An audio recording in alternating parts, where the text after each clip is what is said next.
Hilda, a myslíš, že to nie je protizákonné? Ja mám trošku obavy. A čo si sa zbláznila, však povedz. Kto by povedal na dve staré ropuchy, že by sa rozhodli jazdiť na skejte a nie je to dokonca ešte ísť maľovať vlak? Je to výzva. Chcem to skúsiť. A predsa aj tak všetko robím kvôli tebe. Tak ak sa niečo zvrtne zlým smerom, bude to na teba. Ty si naozaj strašne skvelá kamarátka. Niekedy by som ťa najradšej nepoznala. Tak čo teda?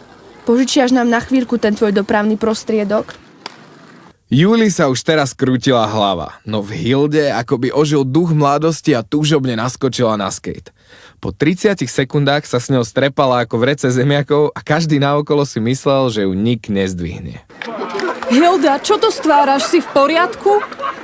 Nemusíš hneď zo seba strúhať frajerku. Len aby si sa nezabila ešte skôr, ako prirodzene zomrieš.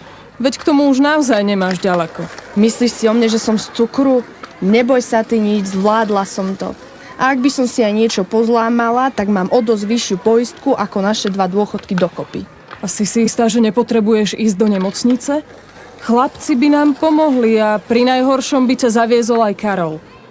Tá však trvala na tom, že sa naozaj jedná len o nevinný pád a zdravotnícku pomoc nepotrebuje. Starenky Hildine zlyhanie neodradilo a skúšali to najmenej 30 krát, až sa im podarilo prejsť celkom hodný počet metrov bez jediného zaváhania či pádu. Bol to pre ne úspech. Aj u detí si vyslúžili namiesto posmechu poctu.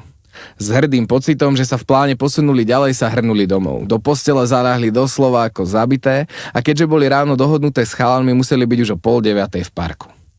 Celý týždeň usilovne pracovali na svojej premene. Naučili sa striekať po stenách, Hilduške sa podaril na skejte jeden trik na rozdiel od Julky, ktorá bola ako drevo. Obe zmenili štýl obliekania, naučili sa jesť nezdravé jedlá z McDonaldu a nechutne grgať. Do bodky a do písmena sa z nich stali korunované pubertiačky. O 2 dny príde Mirko. Poď mi pomôcť, posprejujeme aj niektoré steny, keď sme sa to už naučili. Toto môžeme povyhadzovať. Už nám to nebude treba. Súhlasím. Vyhodím do smeti aj tieto fotky.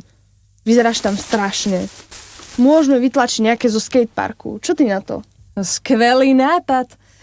Vyhoď aj toto.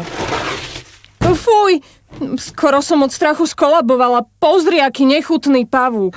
Rýchlo ho šmartou metlou, nech sa nerozmnoží a nezrujnuje ti celý dom pavúčimi hniezdami.